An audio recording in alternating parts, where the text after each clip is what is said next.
ginnaaw bu ma nuyoo Serigne Mansour Sy Djamil ak mboolem ku bokk ci bés du ñàkk di nuyu kilifa yi fi teew yépp kilifa diine kilifa aada kilifa politique ndaw yi fi nekk parce que gis naa ni salle bi ay ndaw a ci ëpp tey loolu mooy wane ni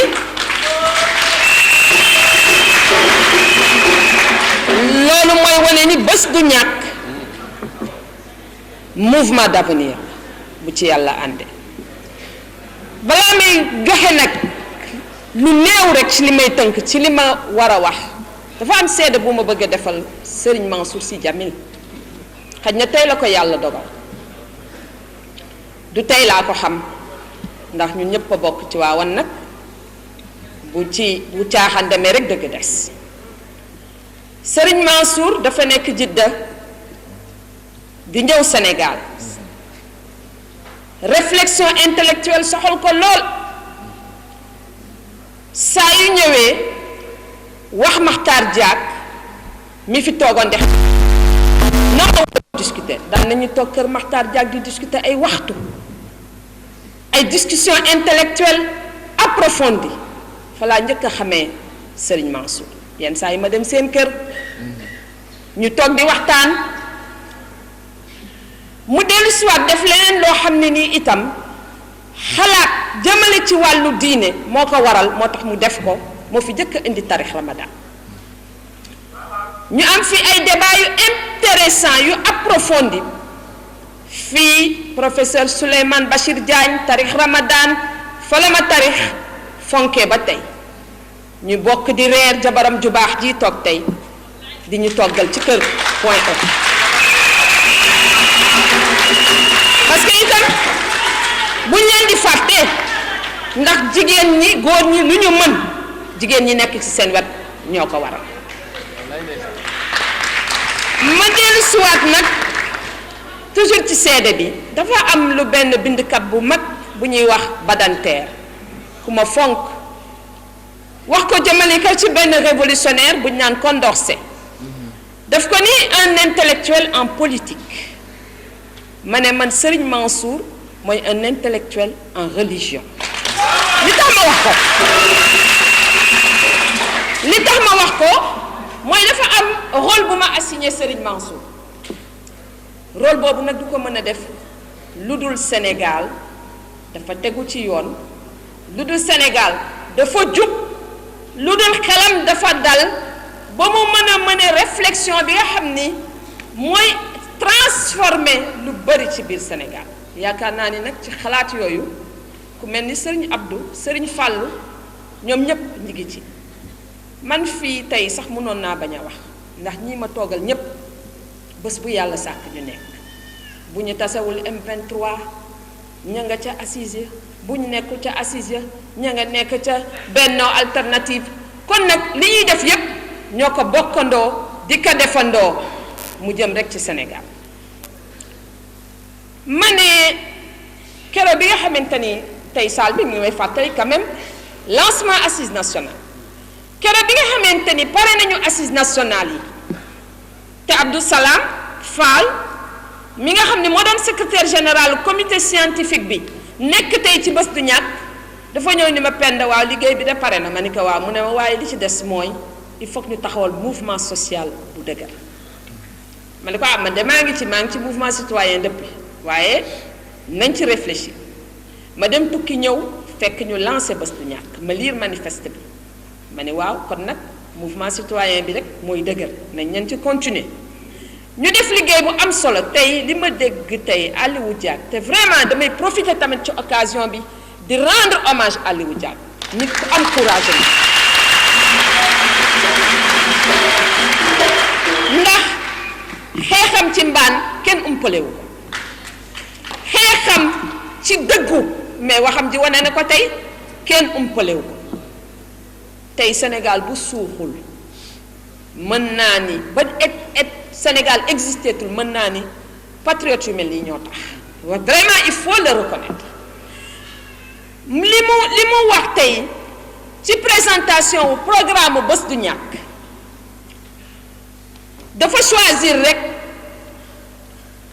ñi nga xam ne ñoo réfléchir ci économie waaye ni ñu réfléchir ci économie ci assises yi noonu lañ ko defee ci institution yi noonu lañ ko defee ci éthique noonu lañ ko defee ci sport jeunesse kon nag Sénégal tey mën naa ni fa ñuy tibbe di changer Sénégal defar nañ ko tabax nañ ko ba pare léegi kañ li ci des mooy ñaari direction la mbir mi mën a jëm man nee naa tey su fekkoonte ni Sénégal beneen réew la Ablaye Wade ak doomam duñ fi fanaan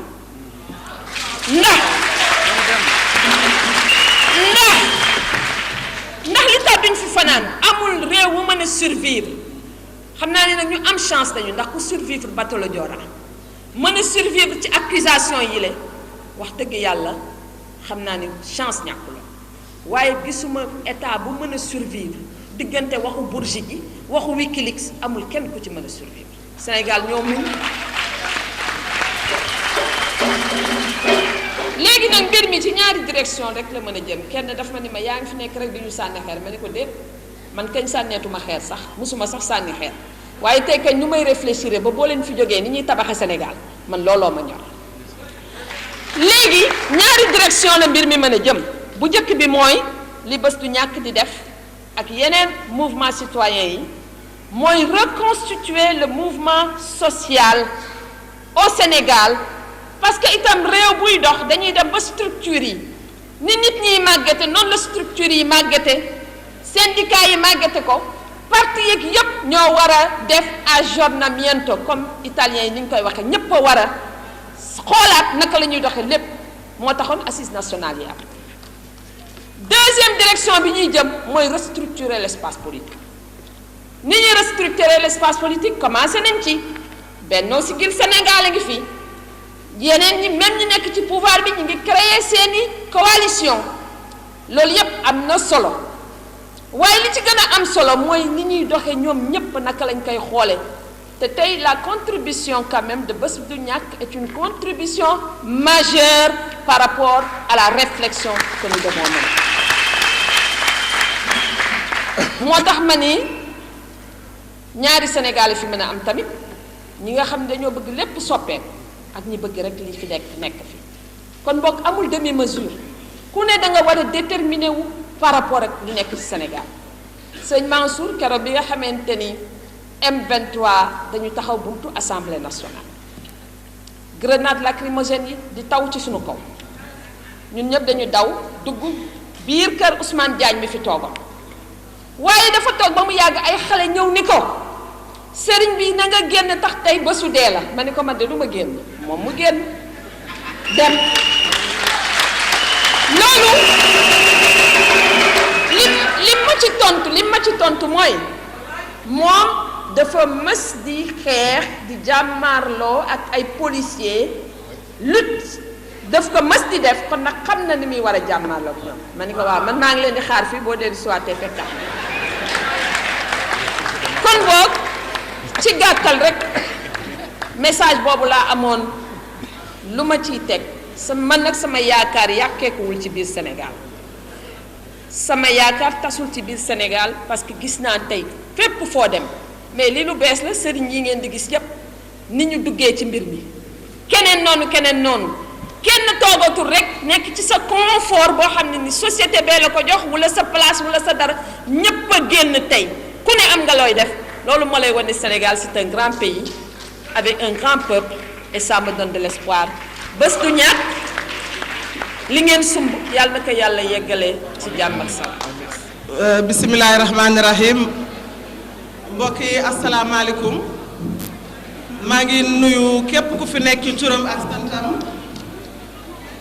di jiital ci nuyoo bi ki nga xam ne moom moo waral ndaje mi muy Alaaji Mansour Sy bu Seydi Djamil man 3 heures du matin laa jóge Accra yàlla def ma taal sama télévision tombé ci mu nekk ci benn émission ci émission bi laa dégg ni lii dafa am ma laaj bi ma xëyee ma laaj sama jànq bi ci kër gi kenn indiwu fi carte invitation mu ne ma ah man de gisuma fi carte ma daal di song Aïda Sow Diawara le maire de Golf ma ne ko Aïda yónnee nañu la carte invitation pour li Mansour di def mu ne ma ah man di gisuma carte ma ne ko jógal ndax lu ñu mas a tëgg maison du parti Mansour rek moo ñu fay wéttali kon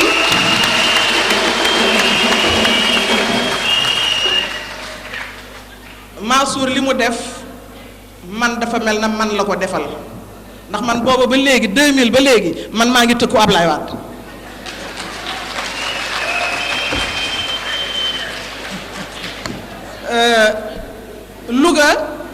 Louga moo leen di nuyu ndax tey su ma fi toogee mun naa ni toogaaleel naa fi waa Louga Mansour sama citoyen la war naa fee ñëw ci tànk boobu war naa fee ñëw tànku xarit parce que sama xarit la àddina bi yépp xam na ko waaye nag dafay am moment yoo nga xam ni boo ko traversé ku la ca fekk di la jàppale di la wéttali mooy sa mbokk te loolu ku amul fit ragaluloo yow yaa koy def bi Mansour defee une lettre adressée ko aux assises nationales mu fekk ma fii ma toog dama ne def na li ko war mais def na loo nga xam ne régulièrement daf koy def ndax ñun maison du parti am na ñoo nga xam ne bu ñu leen ne kaay leen conférence al ñu ca début alternance du ñu doon bañ waaye Mansour bu ñu ko jëliwul sax dafay téléphoné ni jël si leen ma ñëw ci conférence bi ku amul fit ñemewoo doo def lu demee noonu ce témoignage dama ko waroon a def ndax Serigne Babacar Sy yàlla na yàlla yokk leeram man dama ne li ma gën a dëgëral ci alternance bi ma toog ci suma parti keroog le 3 juin bi ñu taxawee ne nañu jóg ñun waa parti socialiste ñu def une caravane verte benn xale moo jóg mi ngi ci biir salle bi d'ailleurs mu ne ñu man de bala kenn jël parole may leen ma fàttali leen lu Serigne Babacar Sy waxoon yàlla na yàlla yokk leeram ñu ne ko lu Serigne Babacar Sy waxoon mu ne Serigne Babacar def ni woon bul tiit ba fen bul ñàkk ba sàcc góor du soppeeku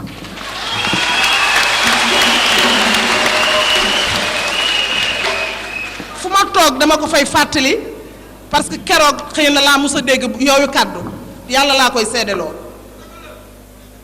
Serigne Mansour nee na léegi bi ko Amath Dansokho di bëgg a dugal ci alternative 2000 ba daf ko ne woon du ma dugg ci gaal goo nga xam ne xamuma fu mu jëm waaye teewul dafa gëm yàlla parce que man dama koy jege ci gàmmoom yi Louga chaque année daf fay gàmmu yàlla def ca jamono yam bi ñu nekkee au pouvoir ma nekkoon fa maire mu jigi ma dugg alternance nekkatuma maire di dem ca gàmmu nga ba yàlla def ma nekkaat maire di demaat ca gàmmu nga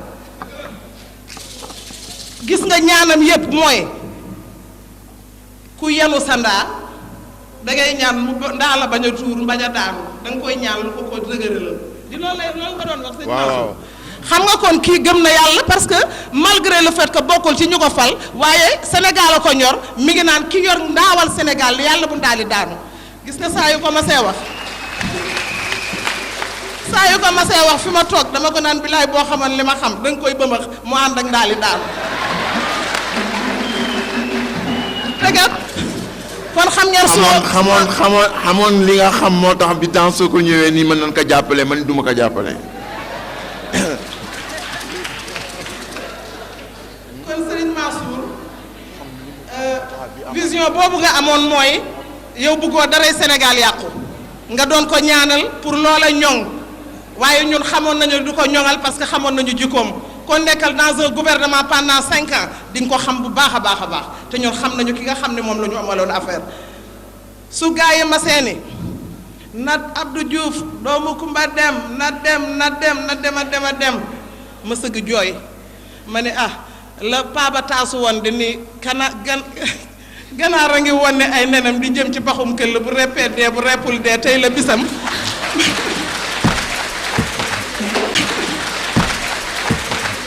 ma ne waxtaan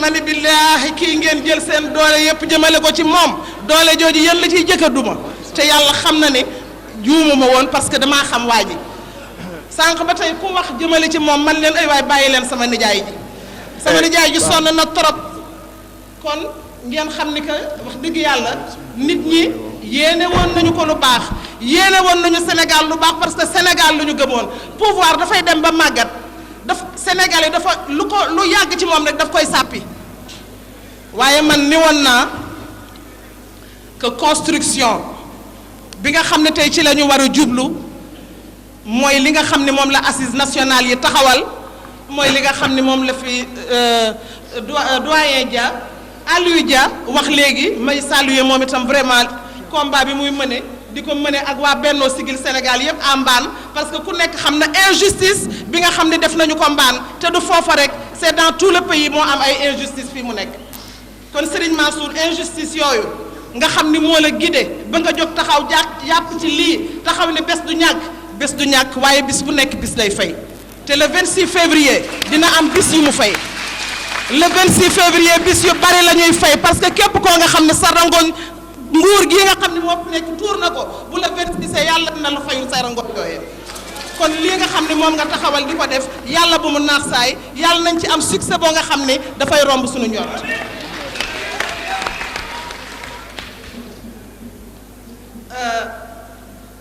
borom benn yëf rek laay clôturer mooy dafa am benn waaju ñu sàcc kalpeem mu dajeeg benn nit ki ni ko foo jël mu ni ko ma daal sama kalpe la ñu sàcc waaye defe naa waajee moo ko jël mu ni ko topp ko addu kalpe bi lu ko kalpe bi jaral war na koo jaral borom kalpe bi te addu kalpe la ñu def Sénégal depuis 2000 ku nekk xam na ni Abdoulaye Wade c'est un accident de l'histoire nag yaakaar naa ni bis lay xaar bis boobu ban la mooy le 26 février le 26 février sénégalais yëpp dañoo war a joxante loxo moo tax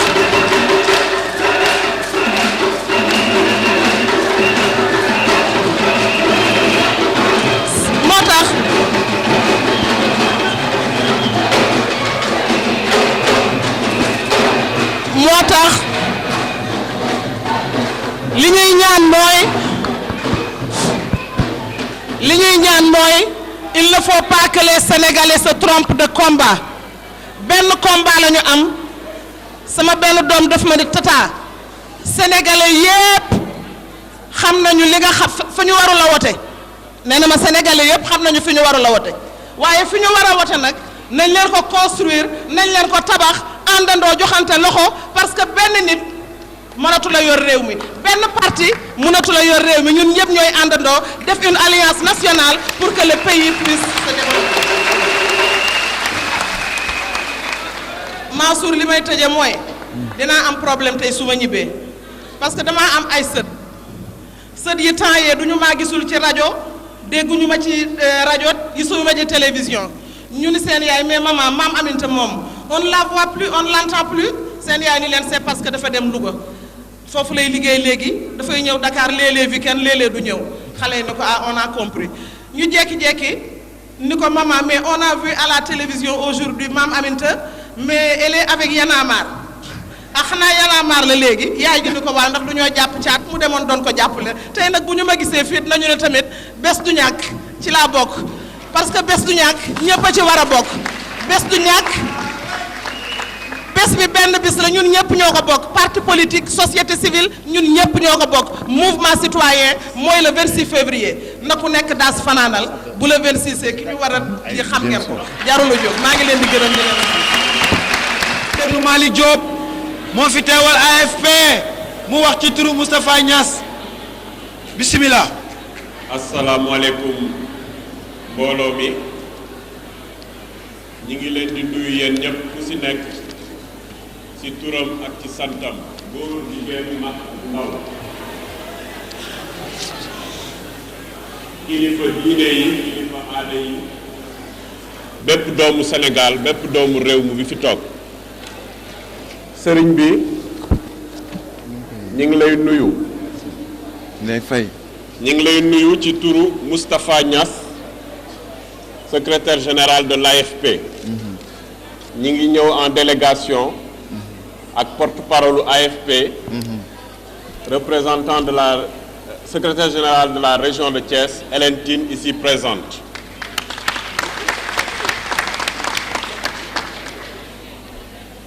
ku suivre actualité sur le plan national xam ne tey jii nii il y a une réunion importante un séminaire important bu am Ngor Jaaraama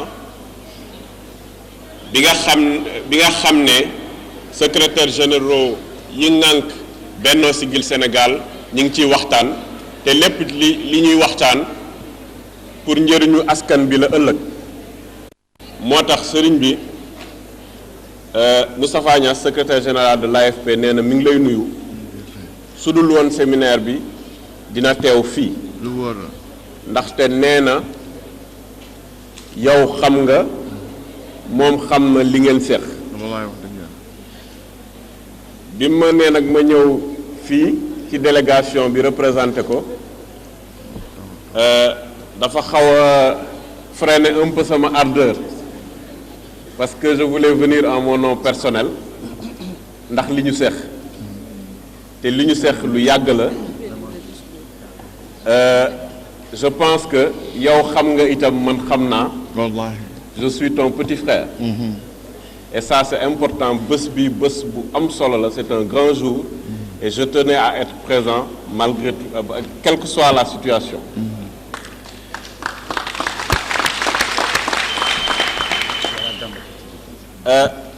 damay wax itam leneen à l'endroit du guide du leader du mouvement à l'endroit également des membres du mouvement parce que dafa am benn bés may def benn interview qui m'a valu d'ailleurs pas mal de critiques ñu poser ma question par rapport au nouveau mouvement qui voyait le jour et qui était créé de manière un peu anarchique ñu poser ma ci question biñ ma laajee ma ne leen mouvement yu bëri am na fi am na ay mouvement kaay ñu dem jógal ñu dem ñëw leen ñu wax sama mbir dama mer yooyu yëpp ay mouvement yu bëri ñu ngi doon créé wu ma ne leen daal man li ma ci xam le mouvement que je reconnais c'est le mouvement dirigé par Serigne Mansour Sy Djamil. De toute façon, ça a été relaté publiquement et je le confirme ici parce que tout simplement dafa am yu bëri yoo xam ne sur le plan de la base, sur le plan de la recherche, surtout de la massification yoo xam ne fekkee naa ko ci yeneen yi itam mooy les objectifs. Parce qu'il est important, au-delà des partis politiques, au-delà des hommes politiques, au-delà des responsables des mouvements, mu am ay objectifs et ces objectifs très souvent sont liés à une vision de celui qui est à la tête. Et je ne pense pas que Serigne Mansour Sy Djamil ici présent, dans le cadre de ce mouvement-là, a un intérêt, je dis bien même le plus petit intérêt personnel par rapport à ce mouvement-là. Je ne vois pas dans quel domaine, que ce soit sur le domaine religieux, sur le domaine professionnel, je ne pense pas que dans aucun domaine précis, il puisse avoir un intérêt quelconque personnel dans ce mouvement. Donc, buy yëngu ci lii ngir askan wi la, ngir réew mi la. Bu fekkee ne loolu la, je pense que nous tous, comme l'a dit tout de suite Madame le maire Aminata Mbengue Ndiaye, nous tous donc nous sommes membres du mouvement Bës Du Ñakk. Donc je disais que pour ça, moi je pense que vraiment par rapport à cette déclaration-là, je confirme ce que j'avais dit la dernière fois. Maintenant ñu waxtaan ak askan wi. ñu waxtaan ak waa réew mi ndaxte waxtaan jot na waaye itam il est temps d'agir. Il y a un adage buy wax ne boo ubbee bunt bi nga ko ubbee ñu dóor la ci kanam sa ñaari bëñ daanu boo reetaanee da nga ragal waaye xeex jot na. boo reetaanee da nga ragal waaye xeex jot na. Je le relate, quand on ouvre une porte, on vous frappe sur le visage, vous perdez 2 dents. Si vous rigolez, ça veut dire que vous êtes un peureux, mais il est temps de se battre. Et tey jii nii réew mi li fi xew defe naa xeex jot na jóg jot na parce que il y a des choses qui sont extrêmement graves dans un pays. Quand je vois ici la banlieue, parce que ràññee nañ fi banlieue bi Pikine Guédiawaye Rufisque etc. ku gis banlieue ni ñu ràññee banlieue wax mbirum mbënd mi parle des inondations. Mais lorsque les études ont été effectuées, des études très sérieuses, on a dit qu'il fallait 80 milliards pour régler une bonne fois pour tout le problème des inondations. 80 milliards, c'est ce qu'on a dit. Mais en évaluant aujourd'hui le monument de la Renaissance, que j'appelle le statut de Wade, parce que ce n'est ni un monument, ce n'est ni à l'effigie de la Renaissance africaine. Je l'appelle le statut de Wade. Soo xoolee le théâtre également qui a été construit ici.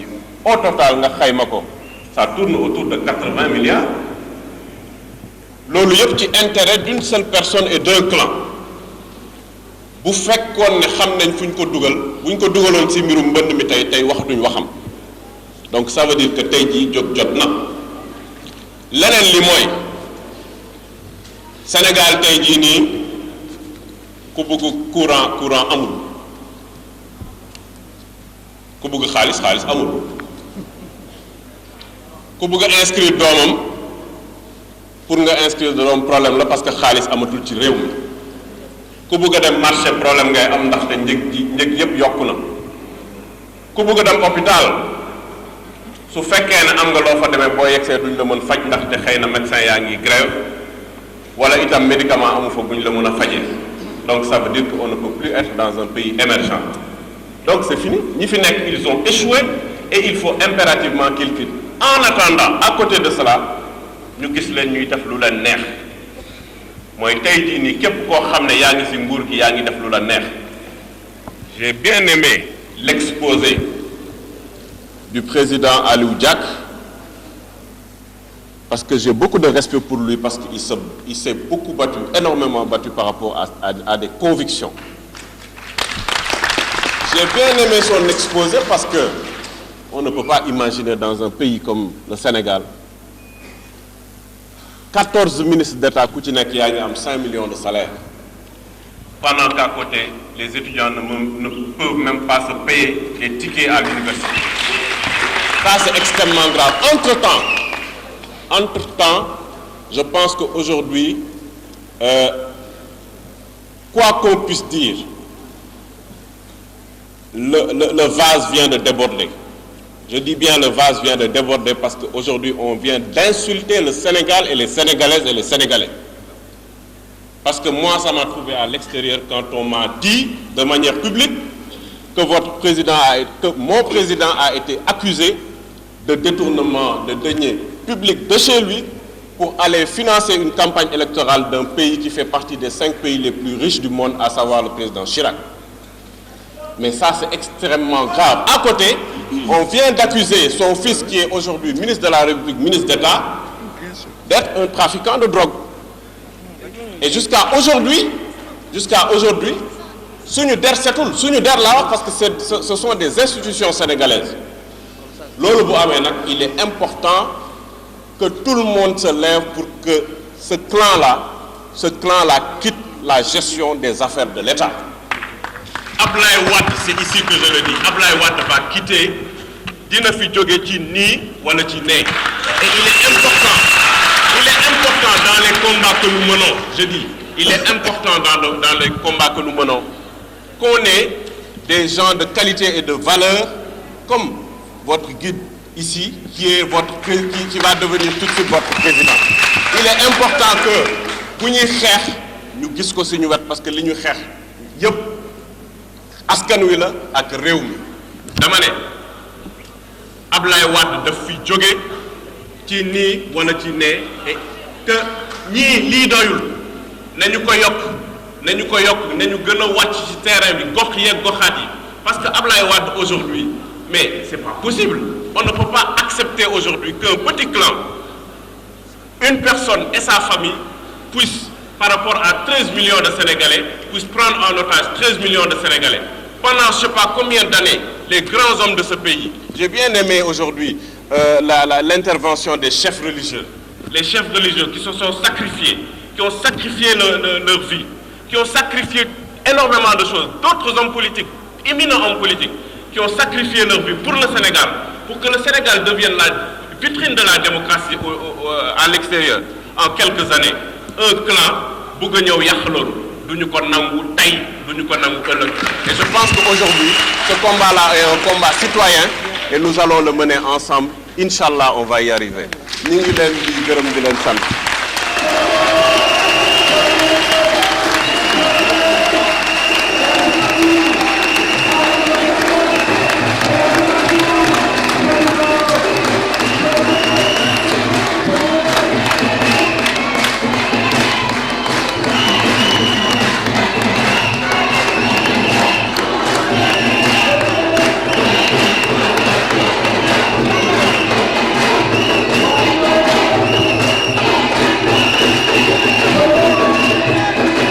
Bismillahir Rahmanir Rahim.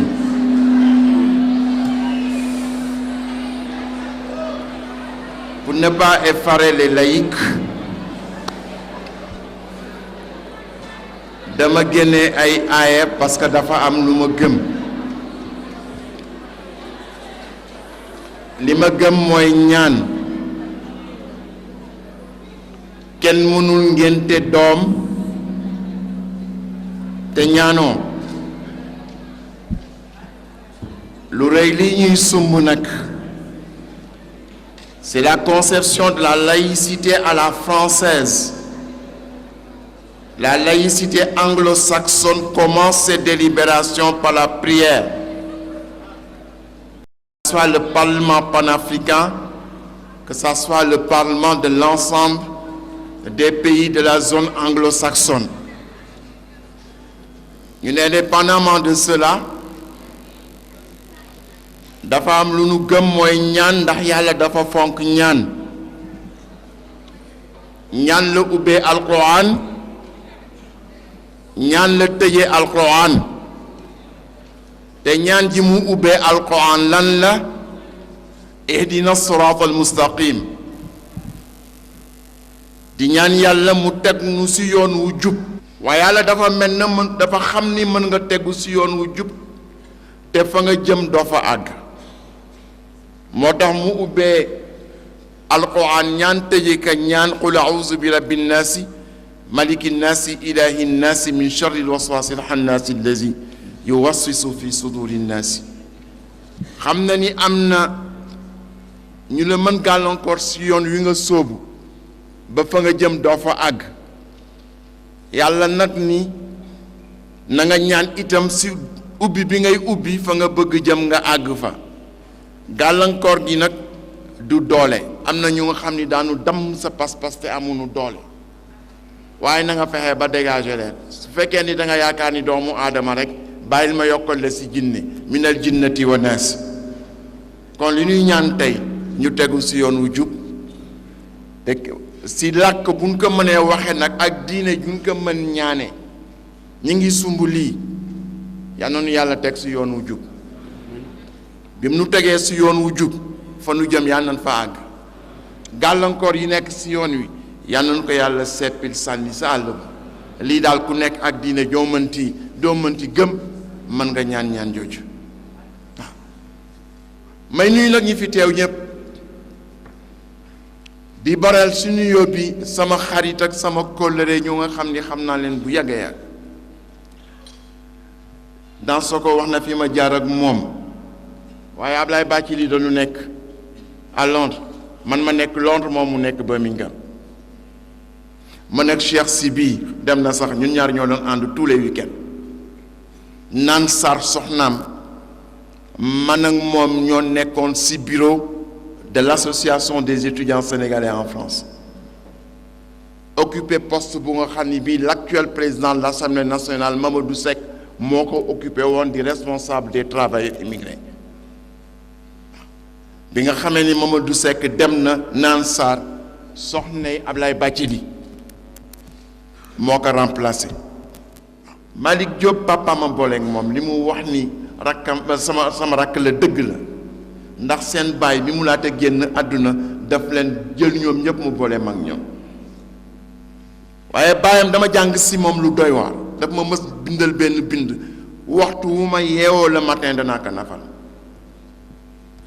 dafa ñëw fekk ma jadda umra si wala aj si mu gis ma sonn lool si gan yi si duyufu rahman munu ma yéen fu ngeen nekk da ngeen di seet la fa gën ñu ràññe leen si fii nag li fi gën mooy dimbali jaamu yàlla yi ba nu def seen umra ba nu def seen aj yàlla baax na bi ma ñëwee fekk naa la si loolu ndax ñi la meññ muy doon góor gu am xam-xam waaw muy góor gu am sagesse kenn képp si ñoom ma ngi fii dem Taïf en 2006 moom wax tekk si suuf ñoragul barki démb vendredi laa dem seeti ko di ko yëgal le 17 septembre bi mu ni ma gis naa la 23 juin mu ni ma dama ree ba taa tëdd si suuf ma ni nga lu tax dama ni sama waa ji est à 80% dans son élément mu ni ma gaañ na wax bul def politique dan la xamul politique soo ko deful da ngay dee dafa am sam benn taalibe Maam Sëñ Touba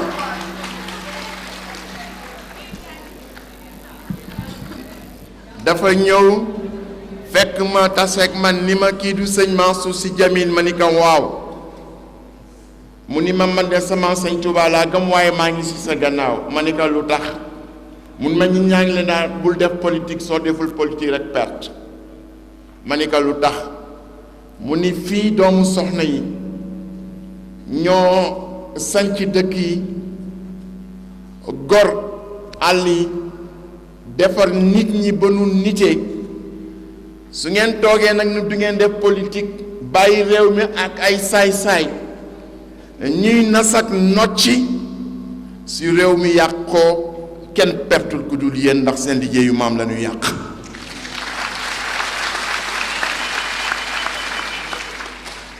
kon nag suñ ma waxee loolu ma dugg ci politique bi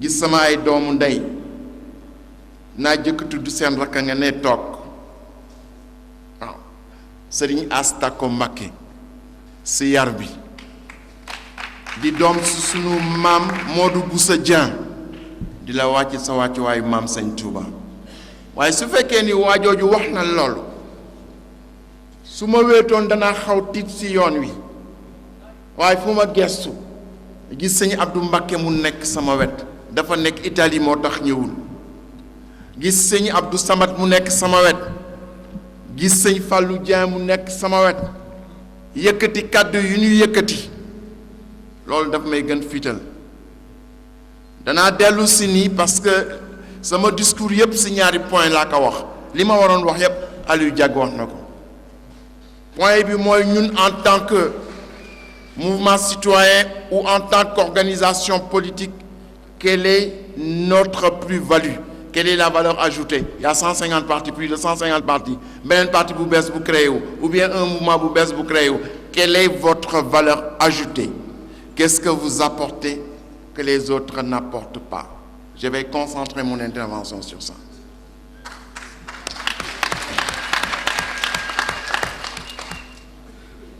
kon nag su ma ñëwee ñoom ñii di dëggal li nga xam ni moom laa développé ci sama discours sëñ bi kontaan nañu ñi fi teew yëpp kontaan nañu seen tawaay may baalu àq nag les cellules de Bës Du Ñakk sànq ba tey ku ne wax na dafa mel na dañ leen fàtte te ñoom assemblée bi pour ñoom la parce que ce sont les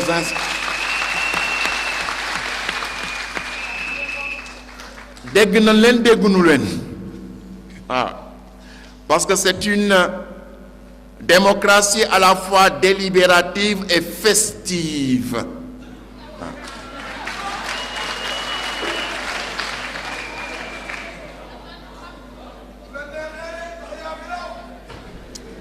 kon nag ñoo ngeen animé ngeen Mais cette assemblée générale, elle est festive, mais elle est également délibérative.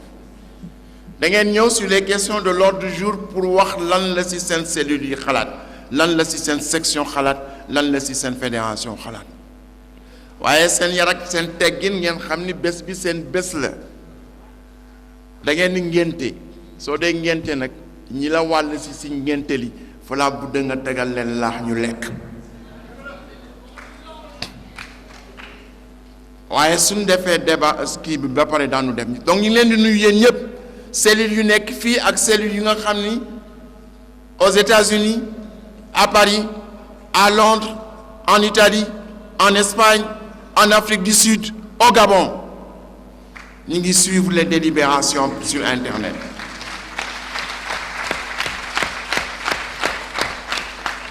Je vous envoie un salut fraternel en ce jour important dans la vie de Bess Zunyak et dans la vie du mouvement démocratique sénégalais. Mais je suis un peu gêné par la concentration sur la personnalité ou la personne de Serigne Mansour Sy Djamil. Parce que ànd bi ànd gor ak nawle la ñu ngi ko sumb en 2006 et quand on a lancé le mouvement on n'a pas lancé la personnalité de Serigne Mansour Sy Djamil mais on a lancé un manifeste. C'était pas une adhésion à ma personne mais une adhésion à un projet, à un programme, à une stratégie, à une vision. C'était ça. Et pendant 9 mois, le mouvement était impersonnel parce qu'on ne voulait pas qu'il y ait une confusion au niveau de nos objectifs. Il n'y avait pas de président, il n'y avait pas de secrétaire général, il n'y avait pas de trésorier, la direction, le directoire était impersonnel. Ce n'est que lorsqu'il y a eu des confusions du point de vue du protocole qu'ils ont décidé de faire le Serigne Mansour Sy, alors que la presse m'avait déjà fait le leader, alors que les instances régulières ne m'ont jamais élu en tant que leader. Mais comme la presse bi ñoom donc ñoom ñoo finalement doon a fal en tant que leader. Mais nous étions une direction impersonnelle parce qu'on ne voulait pas qu'il y ait une confusion, on voulait l'adhésion à un projet, à une stratégie, à une vision, et non pas l'adhésion à la personne de qui que ce soit. Parce qu'on ne croit plus à un messie ou bien à un démiurge qui tombe du ciel pour régler le problème des Sénégalais. Le problème des Sénégalais seront réglés par les Sénégalais eux-mêmes. C'est pour ça que je voudrais rendre hommage si And Gorok Nawlebi à tous les membres du directoire qui nous ont accompagnés d'abord au cours depuis 2006 et qui ont tenu le mouvement et grâce à qui nous avons été capables d'organiser cette belle journée. Je rends hommage d'abord au doyen Aziz Diagne,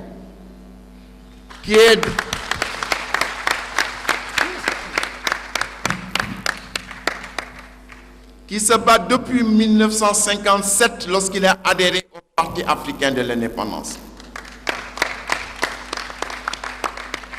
Il a été emprisonné, il a été radié de la fonction publique à cause de sa détermination et de sa résolution. Abdou Salam Fall a été la cheville ouvrière des Assises nationales. C'était le secrétaire général de la commission scientifique. L'essentiel des textes écrits durant les Assises nationales, l'essentiel des formules de discussion, que ce soit les consultations citoyennes, que ce soit les restitutions citoyennes, sont certes sorties du génie d'Abdou Salam Fall. Nous nous rendre hommage le professeur Aliou Diak,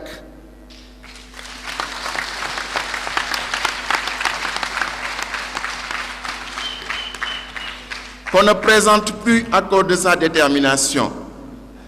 Il a été un professeur émérite à Polytechnique de Thiès et aussi il a été pendant 25 ans le directeur des opérations de la BHH et j'ai entendu Abdou Mbaye faire un témoignage sur lui. Abdou Mbaye a dit que Mansour rencontrer un fonctionnaire aussi sérieux que Aliou Diak.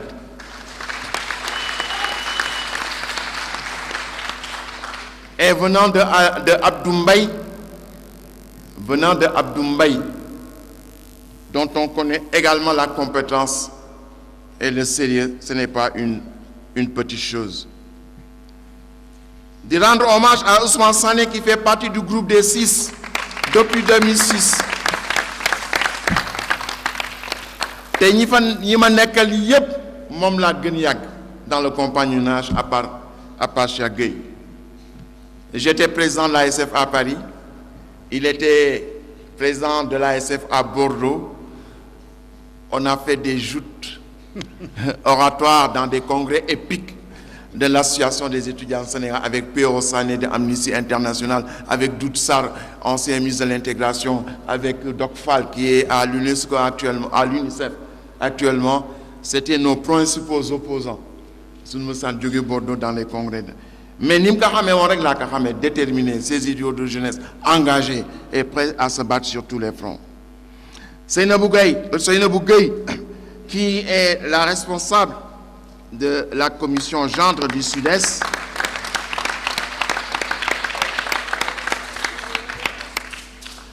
qui est la responsable de la commission de mobilisation, l'écrasante majorité des cellules Linga-Gisfi, mon responsable, c'est grâce à son expérience et à sa détermination que nous voyons le jour. Nous avons Françoise Djamil Correa, Madame Diallo.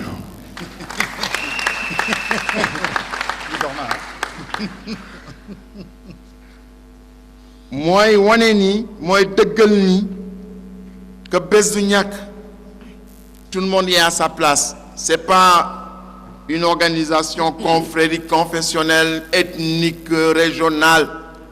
C'est une organisation, un mouvement citoyen, et tout citoyen sénégalais est à sa place. Françoise assume les fonctions de secrétaire, de trésorière, et l'essentiel des dépenses et des comptabilités concernant Bezduniak, elle les assume avec compétence et dévouement. D'abord, Oumar Fall, qui, grâce à lui, nous avons nos archives. Et il prend tous les jours le compte-rendu, le procès-verbal, et il le fait avec détermination et avec professionnalisme. Nous avons le professeur Magaï Kassé, du département germanique de l'Université de Dakar, Amakordou, qui est impliqué dans les ONG. Nous avons Aïda Nyan, qui est la fille de Khalifa Nyan, qui est au niveau du microcentral, qui a une expérience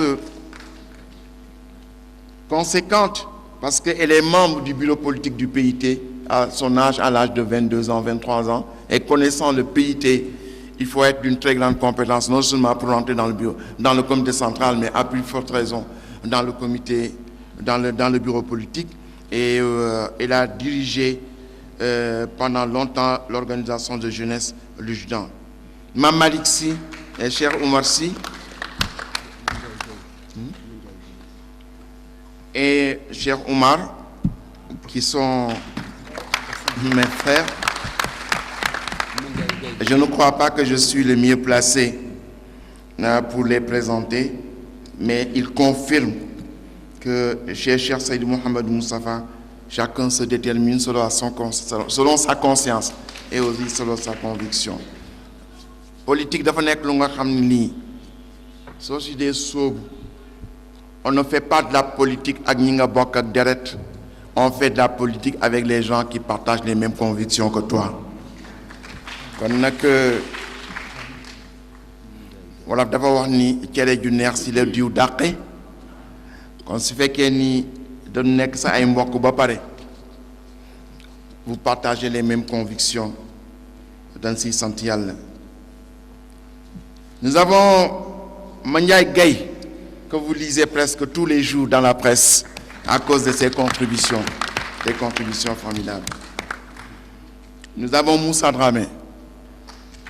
On peut dire qu'il a gardé, il a assumé la communication, mais au-delà de la communication, la coordination du mouvement sous les instructions de notre coordinateur Ousmane Sané. Avant Abi Ndiaye. Abi Ndiaye a été déterminante dans la création des cellules à l'échelle du pays, que ce soit au Fouta, que ce soit à Thiès, que ce soit dans les différents quartiers de Dakar. Si aujourd'hui on peut faire la jonction, le cœur de Dakar, Médine, Fass, Gueule Tapée, Colobane, Niary Tally, Grand Dakar,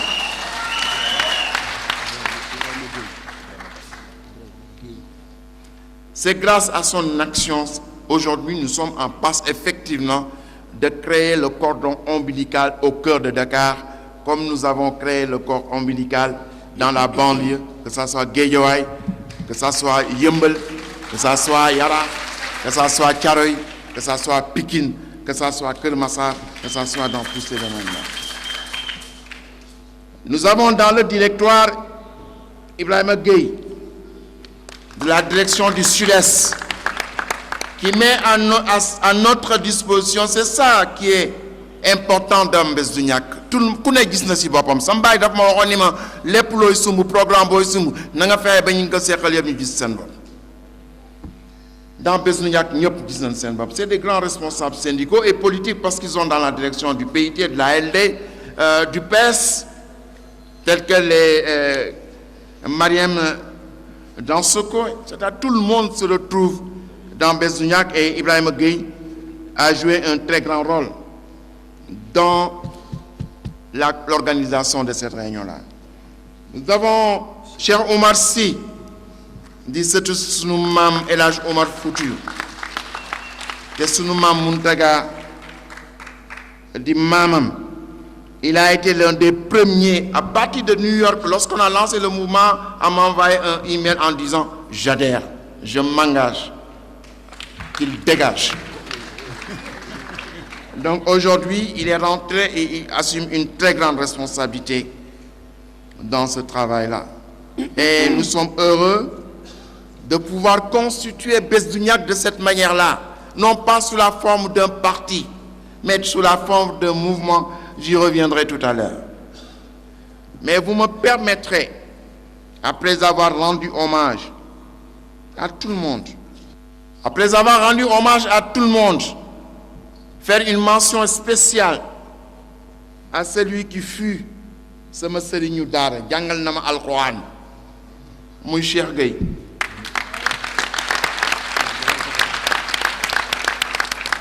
jàngal na ma alquran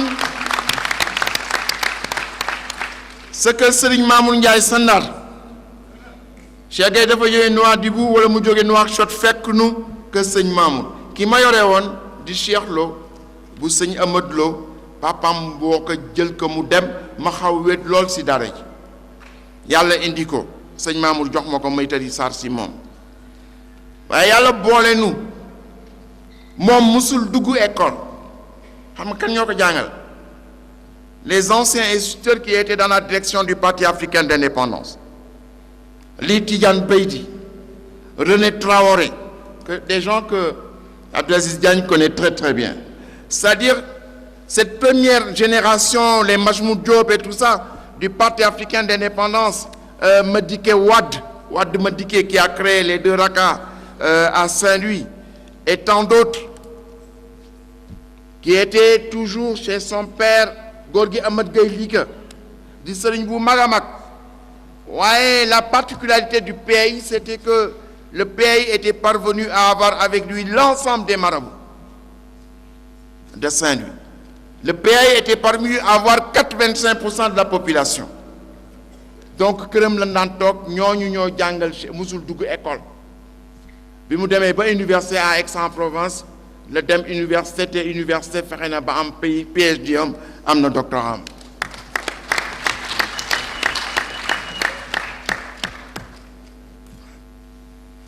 am na doctorat ñu nekk moom ma nekk à la section de Paris diriger l'ASF moom mu nekk dirigeant à la section d'Aix-en-Provence et de Nice nekk en même temps dans le MEPAI dans le mouvement du Parti africain d'indépendance. Depuis lors, il n'a pas changé.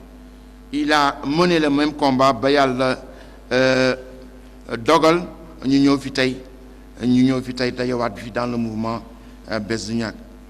Aminata Mbengue dama ni man mooy sama politicienne xam naa ni tey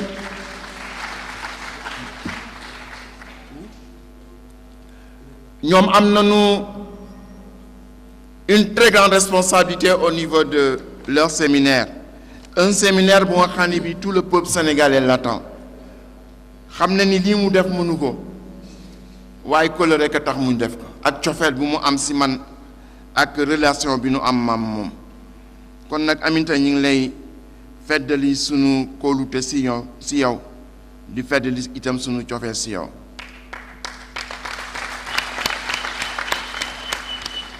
ñi fi tegoon yëpp xam naa jigéen ci temps yi day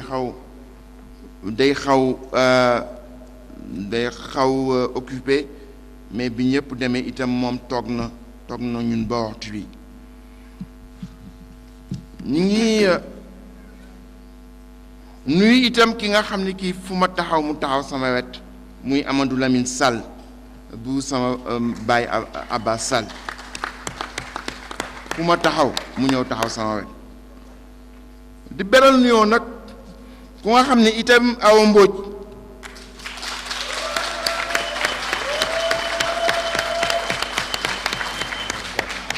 Awa ku baax la Awa 24 heures sur 24 mouvement bi day liggéeyal Awa moo daan responsable réew mi à New York ñëpp xam ko mu am tout le maillage de réew mi aux États-Unis mais bi nu tasee ba mu dégg ma wax ba convaincre que raison bi mu amoon yépp le mettre à la disposition de Bës du Ñakk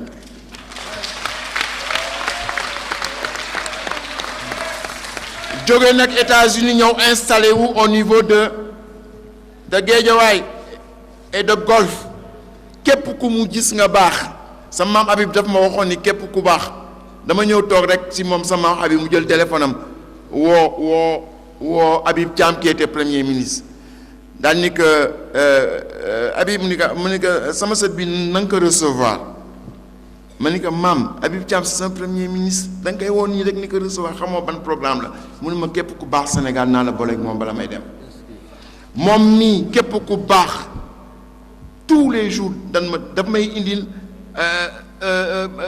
kaaru nit te ñoom ñëpp bokk nu gox bi ñu jógee mu ne ma kii moo yore kii responsable ni ma kii di recevoir leen ma ne ko aw ma temps mu ne ma ñii il faut nga recevoir leen yenn saa yi dafa may téléphoné may tànqam mu jël otoom ñëw faire le pied de grue au niveau de Fass ba mu recevoir que mu présenté mais awa ko baax la awa ko am expérience fulaar yi moo ko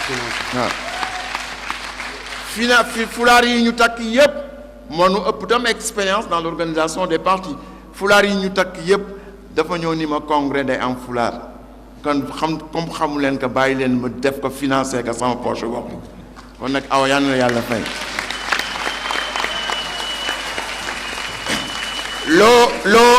loo mën ren yal na nga mën déwoon lu ko ëpp di nuyu le représentant de l'APR li mu wax dëgg la Macky sama xarit la Macky sama kóllëre la Macky bi mu nekkee au niveau bi mu nekkee premier ministre su ma defee déclaration rek Macky bala muy nelaw il faut mu wax ak man ci guddi gi damay def déclaration dal seen kaw mun ma sëñ bi foo nekk ma ne ko maa ngi nekk ci yoon bi dama am benn dëj bu may dem mu ne ma daal tey du ma nelaw te ñëwuloo su ma ñëwee ñu toog waa sëñ bi li nga wax nag yow da nga nekk un leader d'opinion sa parole dafa am impact kon soo ko dee wax da nga koy mesurer et tu es manipulé ou influencé par les dansoko et cetera ma ne ko déedéet ma ne ko li ngeen xalaat le gouvernement de transition bi ma lancé sa maam Abdou moo ko lancé woon en 88 ma ne ko bi may dem di omra ji temps yi dama amoon benn habitude su mu dee dem di omra ji sama kasetu maam Abdou rek laay déglu ma tombé si benn kasetu 88 qui était très actuel comme rek waxu waliyu intervention bi mu defoon 91 gis ngeen 92 comme c'était actuel le 23 juin ma ñëw ni que nag intervention bi dama ko déglu bi may dem Màkka déglu li mu waxoon en 88 qui est tout à fait adapté à la situation actuelle c'est pas Dansoko qui m'influence et qui peut m'influencer mais dans le cas précis c'est Sëñ Abdou qui m'a influencé danaa la jox bande bi nga déglu ko ñuy échanger mais ku baax la barki démb la ma woo de Port-Gentil ni ma nag vraiment je regrette que du ma mën ñëw teew mais danaa lu dugal sama loxo ci biir te loxoom itam dugal na ko ci biir kon nag soo demee nga wax ko ni que ñi ngi koy remercier bu baax a baax di ñaan yàlla di remercier itam Hélène Tine moom moo wax ni man maay sëriñam di sama xarit di remercier Moustapha kàddu yi mu wax li mu wax ni am na fu ma jaar ak moom xam naa mu xam Moustapha wax na dëgg kon na yal na yàlla yàggal taxawaay bi dëgëral ànd bi maa ngi nuyu di rendre hommage les milliers et les millions de gens impersonnels qui travaillent quotidiennement à la réussite de Bës du Ñakk, qui peut-être les contraintes de temps ne nous permettent pas de nommer, de rendre hommage à Aziz Kébé.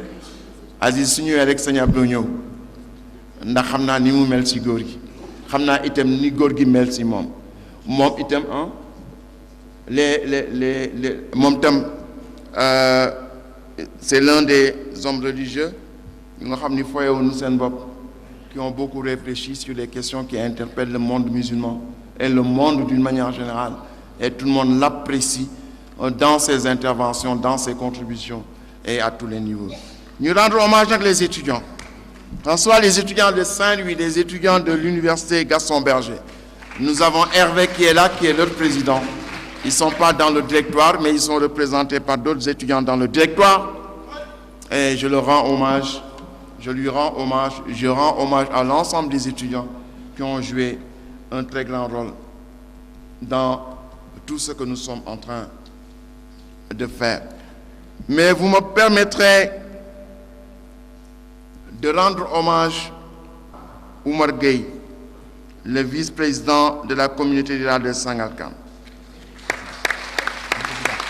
Président de la communauté rurale de Sangalkam, qui partage avec Aliou Diack la même injustice. Aujourd'hui, je m'engage dans le combat politique et sama nawle yi toog di sama waa kër Maam Sëñ Touba ak sama waa kër Maam El Hadj Omar Foutiyou ak doom soxna yu nekk fii daanu xam ni notre implication dans la politique ce n'est pas par politique Ablaye ñu ngi leen nuyu c'est pas par politique sama waa kër Maam Ablaye Abba Sall nga nii c'est une injonction divine. waaw yàlla moo wax ni laa tarkunu ila alladina zalamu fatamassakumu naar nee na su ngeen waree wax devant l'injustice te waxu leen keroog yowmal xiyaam su mu dee fudd ndigg ki nga xam ni moo def injustice bi yéen ñi waroon wax te waxu leen danaa leen si boole waaw fa sa yaalamu alladina zalamu ayya munqalabin yanqalibuna yàlla nee na képp kuy tooñ fu may jaar di rëq sa ndigg xamoo ko sax ku ma weddi na ma laaj Firawna waaye itam ku ko weddi naka laaj Ben Ali waaye itam ku ko weddi naka laaj Hosni Moubarak ku ko weddi naka laaj Kadhafi kon ñun suñu taxawee di wax ci politique c'est à cause de l'injustice waaw wa laqad arsalna rusulana bil bayinat wa anzalna ma'ahum al kitab wal mizan li yakuma an-nasu bil qisti bil adli waaw yàlla wax nee na ñi ñu yónni yépp yonent yi ñu yónni yépp on les a envoyés pour une seule chose la justice waaw téere yu ñu yónni c'est pour la justice balance bi ñu yónni c'est pour la justice waaw kon tey si on est devant une manifestation d'injustice aussi flagrante yow nga ànd ak sa nawle dem ci élection mu gagné la nga foqati élection bi nga ñëwaat 2008 nga def ko 2009 nga ñëw ñu demaat le peuple remet la même chose nga foqatiwaat élection yi ñun su fekkee ne dañ ne adl wal qist moo tax ñu taxaw ñu gis li te waxuñu si kon lu ñu fiy def sama baay dafa wax ni su ndox teewee mar teew te ndox mënul faj mar tur rekk a si jekk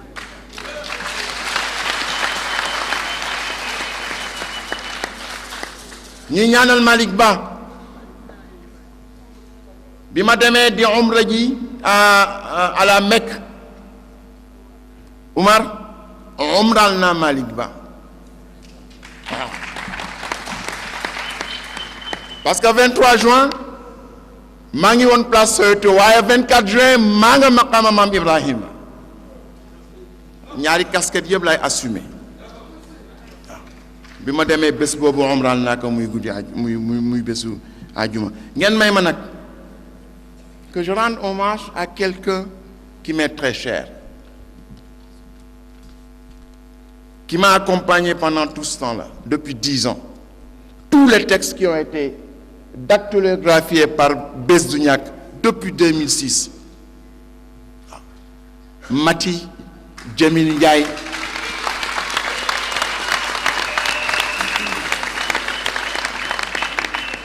y compris aujourd'hui le discours que je vais lire.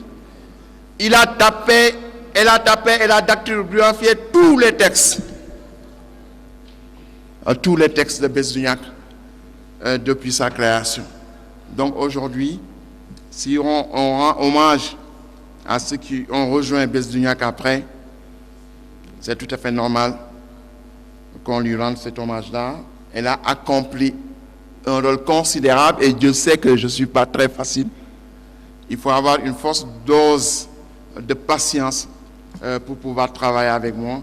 Et c'est le lieu aujourd'hui de lui rendre hommage. Je rends hommage à mes frères et sœurs qui sont dans cette salle et à ma moitié qui est là.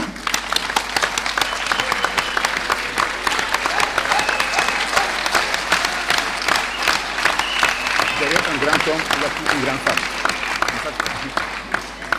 Ak samay goro sama sangam ñëw na tey di remercier Oumou Khayri si bu Cheikh Seyd Mohamed Moustapha xam ni elle est tout le temps là en train de me conseiller quand je suis ñun yàlla dama defa sutura su ma waxee benn discours dérapé sama frère ak sama sœur ñooy njëkk ñëw ñun d'accord nu si li ma waxtaan na ñoom ba convaincre leen ñu ànd ak man sama cousin yeeg sama cousine yi et son mari Daouda Sy ñoo ñëpp maa ngi leen di nuyu maa ngi nuyu itam sama dream team bu nga xam ne bii dans l'ombre mais dans l'efficacité m'a énormément soutenu dans cette préparation-là. Je n'ai pas voulu mon discours. J'ai jeté des problèmes, mais comme Aliou a parlé de l'essentiel de ce que nous avons l'intention de faire, soutenu par une analyse de la situation nationale, je voudrais concentrer mon discours sur la spécificité de Bess Douniack. Quelle est la valeur ajoutée de Bess Douniack? Qu'est-ce que Bess Douniack apporte et que les autres n'apportent pas? Notre spécificité de Bess Douniack, ce qui nous différencie des autres organisations politiques de la société civile, c'est que nous donnons toute sa place aux faits religieux. La deuxième spécificité de Bess Douniack, c'est que nous sommes une société civile ou bien un mouvement citoyen. Elle n'a rien expliqué lan mooy citoyen ngeen baal ma nag que nous sommes un mouvement citoyen à vocation politique et nous l'assumons. C'est dans nos statuts et nous sommes capables de l'expliquer théoriquement et politiquement. Dans ce contexte national où les gens nous jettent des anathèmes, c'est l'occasion aujourd'hui de clarifier ce débat-là. Ce qu'il y a de nouveau dans la démarche de Bess Douniack, c'est que les conditions sont créées pour bonifier tout le legs de la gauche sénégalaise en collectif humain, résolu et expérimenté, enrichi des potentialités des Sénégalais de la diaspora et de la nouvelle couche moderne et patriotique issue de la hiérarchie religieuse, représentative, ouverte aux exigences du monde contemporain, patriotique, héritière du patrimoine éthique de leurs ancêtres et prête à s'engager résolument dans le combat libérateur pour l'émancipation sociale, économique et culturelle, pour un développement intégral et durable.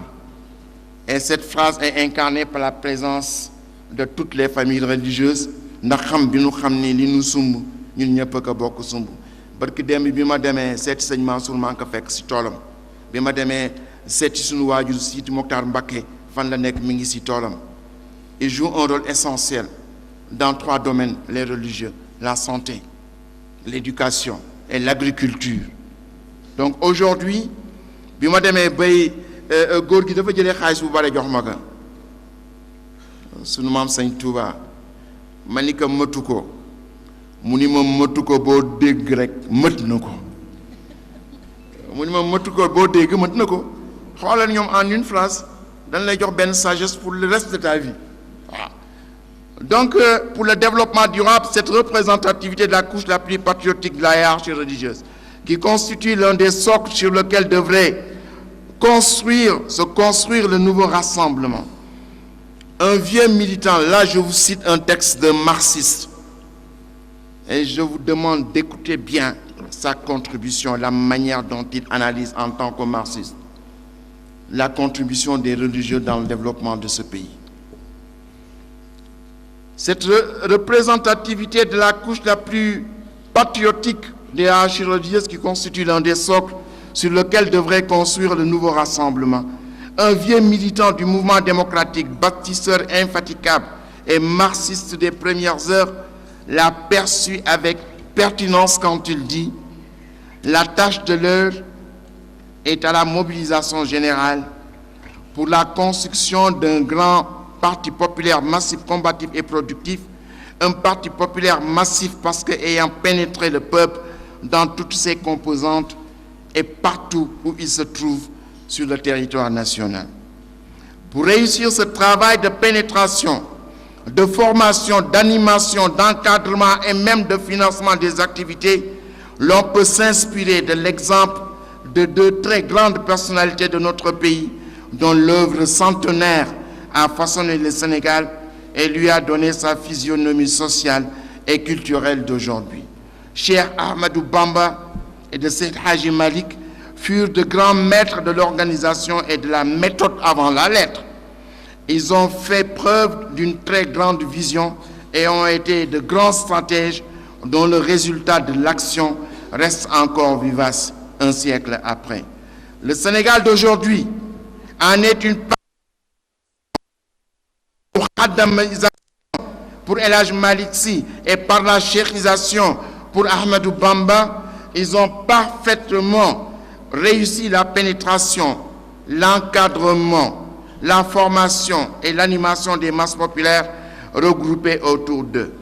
Leur système consistait à former des masses populaires, à former des mouhaddam et des cheikhs qu'ils manipulaient, qu'ils implantaient dans des zones géographiques choisies pour y occuper le terrain, y prêcher, recruter, éduquer et guider les adeptes. Seydi Hadji Malick Sy avait choisi les grandes villes pour y installer ses mouhaddam. Cheikh Ahmadou Bamba avait jeté son dévolu sur la campagne, le Kayor et le Baol, choix qui lui a valu un acharnement sans répit de la part du pouvoir colonial. Le résultat obtenu est tel que vécu quotidiennement sur le terrain devrait nous inciter à nous inspirer de leur expérience. C'est un marxiste qui parle. À nous inspirer de leur expérience pour la création et le développement du grand parti de gauche. Ils ont accordé la priorité à une approche stratégique qui leur a permis de vaincre tous les obstacles dressés sur leur chemin. Un siècle après, ils ont réussi à couvrir tout le pays d'un réseau dense et serré de daïra, dont le degré d'engagement et la capacité de mobilisation ne souffrent d'aucun doute. Réseau qui s'est étendu à travers l'Afrique et les autres continents, porté par la diaspora sénégalaise. Leur succès est plus qu'évident. Il s'agit de déconstruire et pour reconstruire un grand parti de gauche de type nouveau, débarrassé de toutes les tares qui ont miné toutes les organisations jusqu'ici. Un parti fort porté par les masses elles-mêmes avec des dirigeants sortis de leur rang et des militants formés prêts à aller à l'assaut des directions déviationnistes. Un parti dont les militants deviennent de vrais travailleurs révolutionnaires, organisant, éduquant, conscientisant et mobilisant les masses autour d'actions révolutionnaires pour la défense de leurs intérêts vitaux. Cette citation, malgré sa longueur, a été reproduite presque intégralement parce qu'elle constitue à elle seule un manifeste qui donne toute sa place aux faits religieux Et pourtant, l'auteur est un marxiste impénitent qui propose de s'inspirer de l'exemple des confréries pour s'implanter dans les masses. Ainsi, il pose les bases d'une coopération féconde entre la gauche et l'aile patriotique des confréries. Ce rôle du fait religieux est brillamment résumé par Émile Durkheim quand il dit qu'il est inadmissible que des systèmes d'idées comme la religion, qui ont tenu dans l'histoire une place si considérable, où les peuples sont venus de tout temps puiser l'énergie qui leur était nécessaire pour vivre, ne soient que des tissus d'illusion.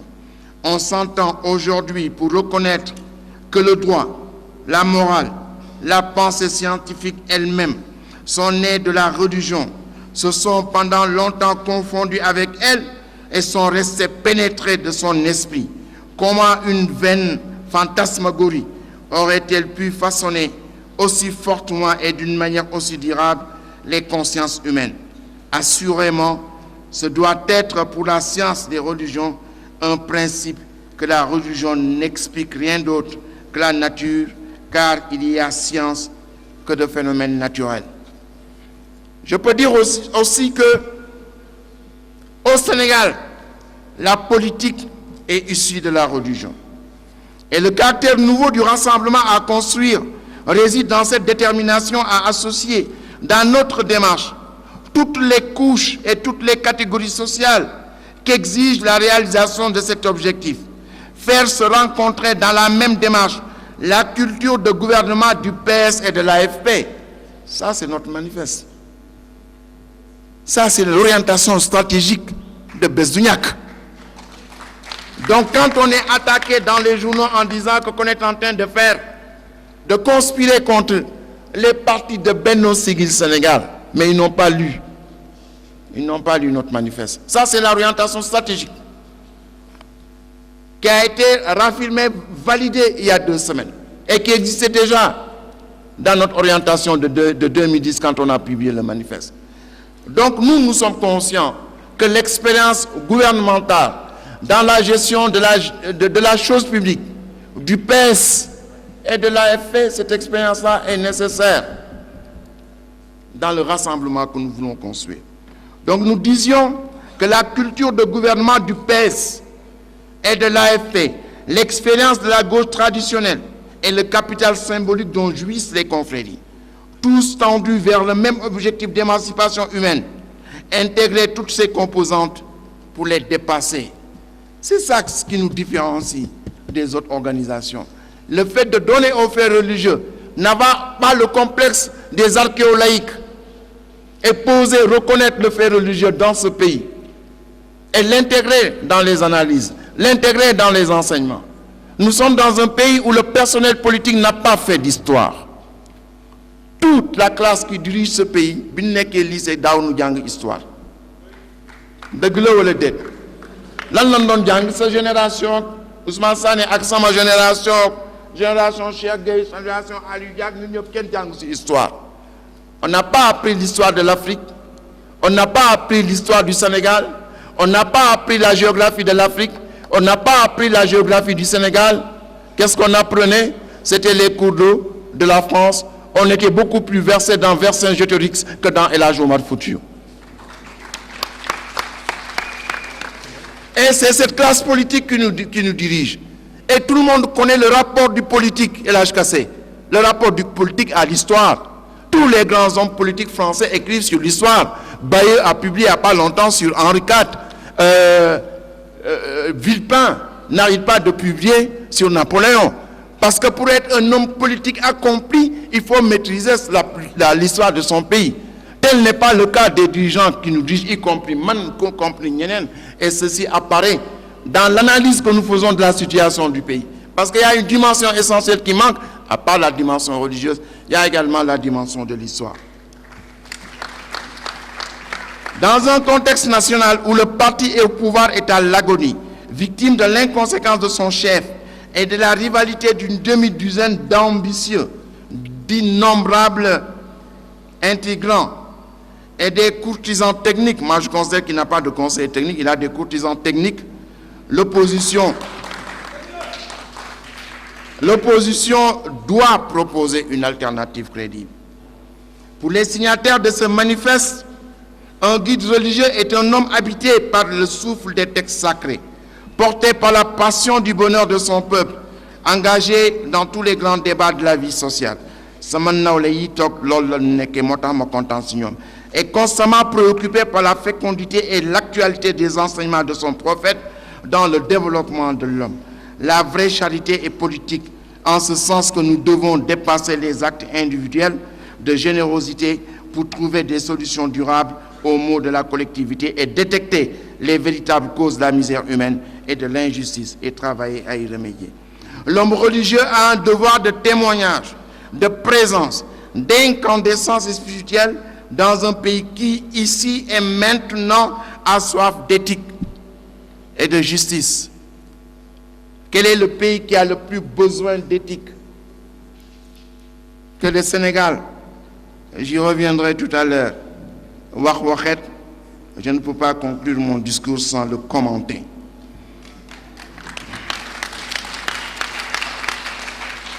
C'est le modèle des chefs religieux que les chefs religieux nous ont laissé. Thierno Souleymane Baal en 1776. 1776, c'est la révolution américaine. 1776, c'est avant la révolution de 1789. Donc, à nos jours, en passant par Thierno Abdelkader Khan, El Hadj Omar Foutiyou Tall, Maba Diakhou, El Hadj Malick Sy, Mame Serigne Touba, Cheikh Ablaye Niass, Mame Bou Kounta, Ndiassane, Mame Limamou Laye et bien d'autres chez nos amis chrétiens. Fernand Dumont, spécialiste de El Hadj Omar, décrit ce cher monument d'un siècle comme suit. Que dire encore de El Hadj Omar? Les dimensions peu communes du personnage, sa complexité, sa dualité, pourrait-on dire, relèvent d'une étude considérable, exigeant l'effort des historiens, des sociologues, des islamologues, des arabisants. Sa pensée religieuse ne se sépare pas de son action. Par l'une et l'autre, il s'est hissé au niveau des plus grands de l'Afrique subsaharienne.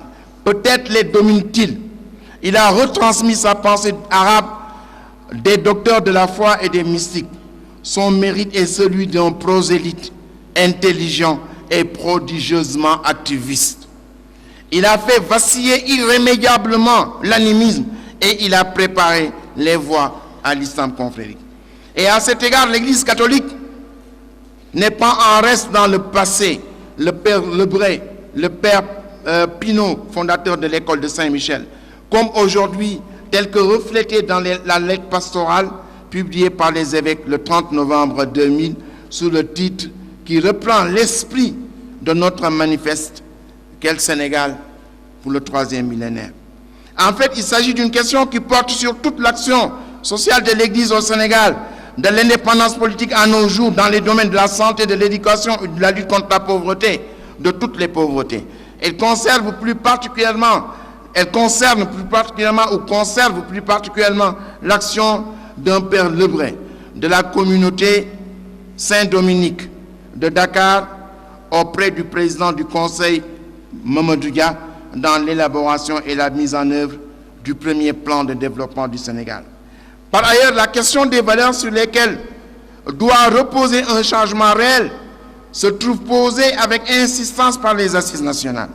La désintégration de la société, avec notamment la promotion d'antivaleurs qui ont fortement éprouvé l'institution familiale, le jeu politique, voire l'activité économique, montre s'il en était encore besoin l'urgence d'une refondation éthique de la société. En effet, il s'agit de remédier à cette déviance des valeurs vers la voie pour les recentrer sur l'être. Cette refondation morale nous semble aujourd'hui la condition d'émergence d'une nouvelle citoyenneté autonome et responsable, à même de garantir l'existence d'institutions fortes, stables et crédibles, sans lesquelles aucune gouvernance vertueuse n'est possible. Le débat est aujourd'hui entamé. Il bouscule et interpelle la société tout entière et tourne autour de l'éthique. Les hommes religieux ont dans ce débat leur rôle à jouer pour changer le comportement des Sénégalais.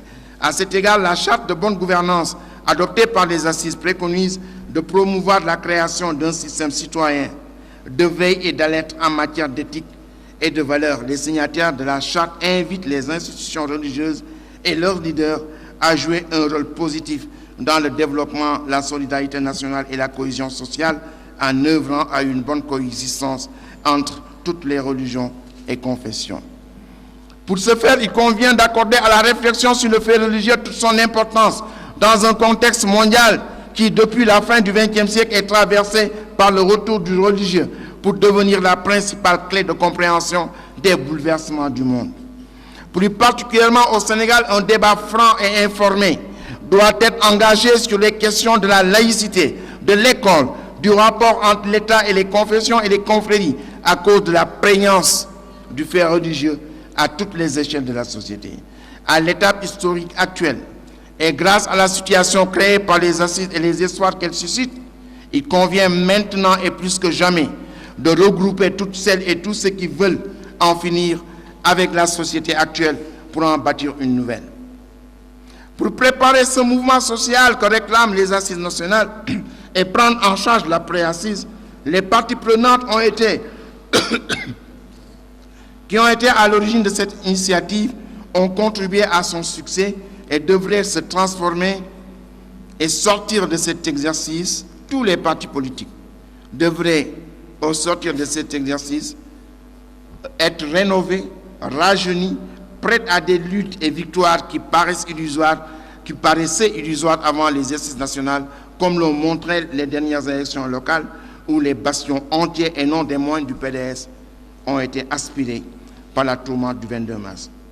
Mais dans le Sénégal, aujourd'hui, aucune organisation, comme l'a dit tout à l'heure Aminata Mbengue et Ndeye Fatou Touré, aucune organisation, aussi ancienne soit-elle, ne peut ni prétendre détenir la seule mémoire des expériences et des combats menés par des millions d'hommes et de femmes depuis l'époque coloniale, ni faire, elle seule, la synthèse de toutes les épreuves vécues par notre peuple. Notre manifeste entreprend d'en construire une opposition fraîche, nouvelle, radicale, indépendante, réellement implantée dans les masses, donc représentative, forte de l'héritage éthique des hommes et des femmes qui ont laissé leur marque dans ce pays. Mais s'il est vrai qu'on ne fait pas du neuf qu'avec du vieux, on ne fait pas davantage du neuf qu'avec du neuf en ignorant le passé et l'histoire. C'est pourquoi notre manifeste n'a pas la prétention d'être un bréviaire révolutionnaire présentant un nouveau projet sur tous les sujets. Il s'agit d'une contribution sur ce qui pourrait être le Sénégal du XXIe siècle que nous voulons construire demain à partir des acquis passés et présents, une contribution sous la forme d'une invitation au débat et à l'action. Le rassemblement qui doit se construire sera une association dans la liberté et la pleine conscience citoyenne. Ce rassemblement devrait regrouper des hommes et des femmes issus du mouvement démocratique, anciens militants de syndicats ouvriers, mouvements étudiants et de partis de la gauche classique, des patriotes et des démocrates choqués par l'étendue du désastre et par l'impuissance ou la quasi-impuissance de l'opposition et qui veulent agir utilement. Ils sont déterminés à amplifier les efforts que cette démarche radicalement neuve et seule capable de faire éviter les erreurs du passé devienne une nouvelle démarche politique dans les mois qui viennent. Les partis de l'opposition traditionnelle, y compris la gauche, ont été créés dans l'optique de la conquête du pouvoir. Dans leur pratique quotidienne, ils semblent avoir inscrit leur action dans la durée pour une véritable transformation sociale en s'y préparant résolument. Ils ont théorisé et se sont engouffrés précipitamment dans une mouvance de coalition. Et si programme il y a, il reste dans un état embryonnaire. C'est pourquoi, quand on voit la situation des syndicats, c'est à peu près la même chose. Les syndicats sont confrontés dans une large mesure aux mêmes contradictions que les partis politiques, contradictions qui les paralysent et les empêchent d'organiser des marches de protestation contre la vie chère, le chômage, l'augmentation du prix du gaz et de l'électricité, des denrées de première nécessité et du chômage. L'impact négatif de cet état de fait est le ralentissement des mouvements populaires de protestation et leur circonscription dans des proportions réduites. Ce qui nous amène à poser la question suivante. L'opposition dans sa composition politique et syndicale peut-elle mieux être présente au niveau des masses, partageant ses souffrances et participant à ses luttes? C'est une question fondamentale. Besduniac lance l'élaboration d'un programme. Qui dit programme tel que l'a présenté tout à l'heure Alioudiak dit pragmatisme. Le projet est un horizon, c'est la perspective historique. Il donne les grandes lignes, l'avenir. Il n'entre pas dans les détails de la réalisation. Il trace de force ce qui structure une société. Le programme est le compromis avec le monde réel dans le temps. Il doit être porté par la perspective du projet. Nous avons besoin aujourd'hui d'une civilisation nouvelle. Cette civilisation commence à frapper à la porte et qui doit englober tous les aspects de la vie, de la société, les rapports politiques, culturels, institutionnels et de genre et de couple, les relations internationales aussi. Aujourd'hui, c'est pour terminer sur la question des partis politiques et de la société civile. Est-ce qu'il est naturel de maintenir ces divisions? La société civile qui s'occupe des cris et des doléances, tels que Y'en a marre, Besduniac, et les partis politiques qui vont s'occuper des choses sérieuses, qui vont s'occuper de la réflexion et qui vont s'occuper des réformes. Il est vrai que le système représentatif donne au personnel politique le pouvoir de se substituer à la pensée et à la parole des citoyens jugés quelquefois trop ignorants. Bien sûr, chaque parti peut brandir son syndicalisme ou bien son organisation associative de service pour montrer qu'il est en prise avec le monde social. Aujourd'hui, il y a la nécessité de redéfinir la politique. Cette nécessité se fait sentir. Nous sommes dans une époque en proie à une crise profonde dans tous les domaines. Dans le domaine de la science, de la morale, dans le domaine des mœurs, mais dans un domaine où la crise est massive, incontestable, effarante, c'est dans le domaine de la politique. Et dans ce domaine de la politique, je ne parle pas de la dégradation du comportement politique tel que la corruption, l'ambition, tel que les mensonges, telles que les haines entre les hommes et les femmes, telles que les rivalités pour le pouvoir. Je ne parle pas de ça. Alors que dès le début du XVIIIe siècle, Karl Marx, Rousseau et Kant avaient déjà inscrit ou investi la politique d'une mission ou bien d'une ambition anthropologique essentielle. Quelle était cette mission et cette dimension anthropologique? C'était changer l'homme. L'ambition morale de la politique, c'est de changer l'homme. Et c'est là où la politique rejoint la religion. Yàlla dafa wax ni inna Allaha la yughayyiru ma bi qawmin hatta yughayyiru ma bi anfusihim. Yàlla nee na du ma soppi seen société tant que yéen si seen bopp soppeeku leen. Ce qui nous amène à poser la question suivante. L'opposition dans sa composition politique et syndicale peut-elle mieux être présente au niveau des masses, partageant ses souffrances et participant à ses luttes? C'est une question fondamentale. Besduniac lance l'élaboration d'un programme. Qui dit programme tel que l'a présenté tout à l'heure Alioudiak dit pragmatisme.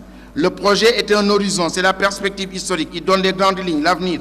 Il n'entre pas dans les détails de la réalisation. Il trace de force ce qui structure une société. Le programme est le compromis avec le monde réel dans le temps. Il doit être porté par la perspective du projet.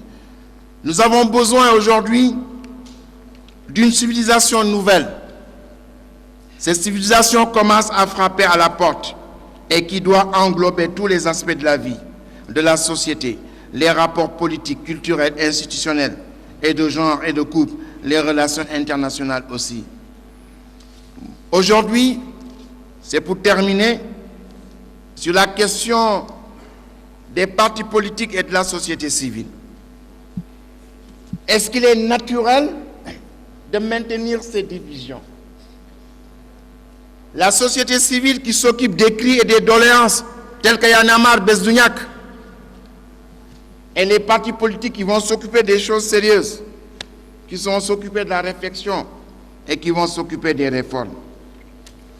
Il est vrai que le système représentatif donne au personnel politique le pouvoir de se substituer à la pensée et à la parole des citoyens jugés quelquefois trop ignorants. Bien sûr, chaque parti peut brandir son syndicalisme ou bien son organisation associative de services pour montrer qu'il est en prise avec le monde social. Aujourd'hui, il y a la nécessité de redéfinir la politique. Cette nécessité se fait sentir. Nous sommes dans une époque en proie à une crise profonde dans tous les domaines. Dans le domaine de la science, de la morale, dans le domaine des mœurs, mais dans un domaine où la crise est massive, incontestable, effarante, c'est dans le domaine de la politique. Et dans ce domaine de la politique, je ne parle pas de la dégradation du comportement politique tel que la corruption, l'ambition, tel que les mensonges, tel que les haines entre les hommes et les femmes, tel que les rivalités pour le pouvoir. Je ne parle pas de ça. Alors que dès le début du XVIIIe siècle, Karl Marx, Rousseau et Kant avaient déjà inscrit ou investi la politique d'une mission ou bien d'une ambition anthropologique essentielle. Quelle était cette mission et cette dimension anthropologique? C'était changer l'homme. L'ambition morale de la politique, c'est de changer l'homme. Et c'est là où la politique rejoint la religion. Yàlla dafa wax ni inna allaha la yughayyiru ma bi qawmin hatta yughayyiru ma bi anfusihim. Yàlla nee na du ma soppi seen société tant que yéen si seen bopp soppeeku leen. Et cette crise profonde rejoint une crise beaucoup plus globale au niveau international. Quelle crise-là? C'est la crise de la normativité. Et la normativité, c'est toutes les valeurs qui nous permettent de nous orienter dans notre vie individuelle et notre vie collective et qui nous proposent ou nous imposent ou nous fixent des fins, des objectifs et des buts qui méritent d'être poursuivis. Aujourd'hui, c'est cette crise de la politique au niveau international qui se manifeste dans l'ensemble des pays. Ce n'est pas seulement le comportement, ce n'est pas seulement le mensonge. Ce n'est pas seulement le fait de ne pas tenir ses promesses. Quand un président de la République se présente devant l'ensemble de la nation et dit que les promesses n'engagent que ceux qui y croient.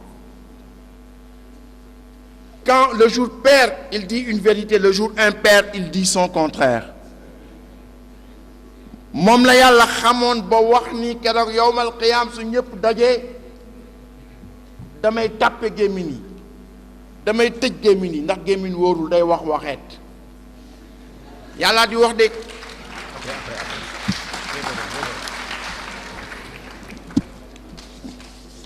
mooy wax waxeet.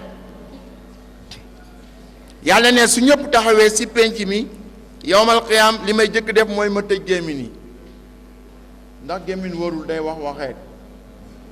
al yawma naxtimu ala afwahihim wa tukallimuna aydihim wa tashhadu arjuluhum bima kaanu yaksibuna. Yàlla ne keroog yowmal qiyaam li may jëkk tëj mooy gémmiñ ndax gémmiñ day wax waxeet. ma interroger cër yi ni loxo waxal ni tànk waxal ni bët waxal waaw tànk loxo nopp bakkan baat bët gémmiñ bokk si. Yàlla ne bés boobu gémmiñ bokk si.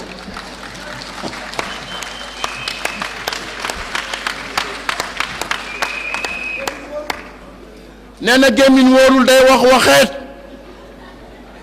Yàlla nag interroger tànk nopp bakkan baat bët gémmiñ di wax mu ni ko noppil nopp ni ko yàlla bët dafa sore nopp moo gën jege gémmiñ loo Abdoulaye Wade wax xam naa ko bi muy wax waxeet maa nga fa waaye bi muy wax ni du présenter wu un troisième mandat itam maa nga fa.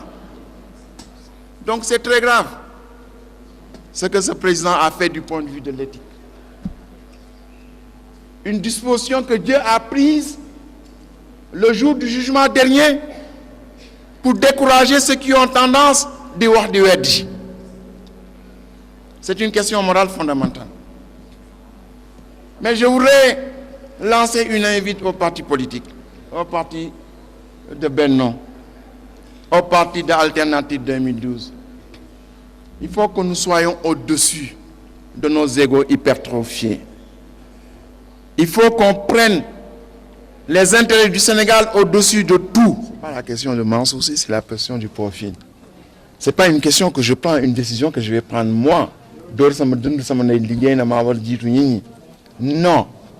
C'est le profil de l'homme qui doit diriger La question est de savoir si Mansour remplit ces profils-là ou pas. Si je ne remplis pas ces profils, la question ne se pose même pas. Bon, à l'intérieur de Besdou, de l'alternative 2012 également, nous discutons de ces questions. La prochaine étape, peut-être, c'est la mise en place de l'équipe de sélection, de la composition de l'équipe et le choix du capitaine d'équipe. Bon, peut-être qu'on est en train, demain, on a un séminaire au Niger. Ce ne sont pas des choses qui sont faciles. Parce que, comme je l'ai dit, l'élection présidentielle, c'est le rendez-vous d'un homme avec un peuple. Donc, il faut poser des actes. Et moi, je considère que les gens qui sont dans le landerneau politique sénégalais n'ont pas posé assez d'actes. En l'an 2000, Abdoulaye avait posé des actes. À tel enseigne que d'autres candidats qui sont présentés, tels que Landing Savané et Abdoulaye Bathily, qui sont présentés en 83, 88 et 93, ont accepté de s'aborder.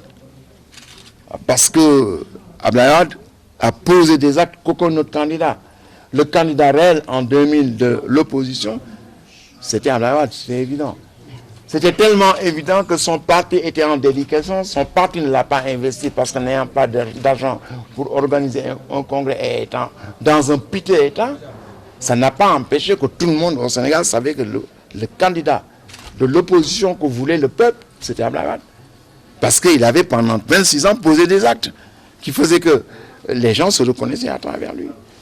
Aujourd'hui, est-ce qu'il y a dans l'opposition quelqu'un qui a posé des actes similaires à ceux posés par Abdoulaye en l'an 2000? Est-ce qu'il y a dans l'opposition quelqu'un qui a posé des actes similaires à ceux posés à De Gaulle durant la guerre 39-45 avec l'appel du 18 juin?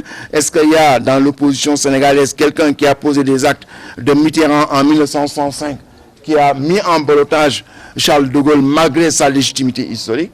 Est-ce qu'il y a ce type de personnes? Parce que nous parlons de suffrage universel. Ce n'est pas une élection présidentielle programmatique, c'est une élection personnelle. Tu vois, les gens, ils se retrouvent derrière la personnalité. Et aujourd'hui, la question fondamentale qui se pose, c'est la forme d'organisation adéquate. J'ai essayé de le développer. Bon, je n'ai pas insisté parce que j'ai senti que j'étais fatigué. Les gens aussi étaient fatigués de m'écouter. J'étais obligé de résumer. Mais la question fondamentale aujourd'hui, c'est la question de l'organisation adéquate pour mener les luttes d'aujourd'hui. C'est pour ça que tu as là un foisonnement M23, Benno 2012, Benno Siggil Sénégal, le Benno de Thalessia, Benno Tahaou, je ne sais pas. Benno Tahaou Sénégal. Il y a une foison d'organisation. Cette foison d'organisation répond à une angoisse, répond à un vide. Qui a la clé, la solution pour combler ce vide? Personne. C'est pour ça que quand les individus ne peuvent pas émerger et s'imposer, ce n'est qu'au niveau d'un débat collectif, surtout une réflexion collective et endogène entre Sénégalais, je veux dire, que ce débat pourra se mener. Mais sinon, bon, et vous en tant que citoyen, vous savez ce qui se passe dans ce pays-là. Il faut qu'on se mette autour d'une table si on veut battre à la... Oui, oui. Cher Tidiane Mbodj de Liberté, donc, que vous êtes, mais l'homme idéal aujourd'hui, face à la mondialisation, face aux crises financières et tout de ce monde, face à un Sénégal qui veut émerger, qui est loin de ça, aujourd'hui, quel serait, dans les profils que vous avez décrits, le candidat idéal, le profil donc, au niveau... Il faut d'abord qu'il soit sénégalais. En deuxièmement, il faut qu'il aime le Sénégal. On peut être sénégalais sans aimer son pays.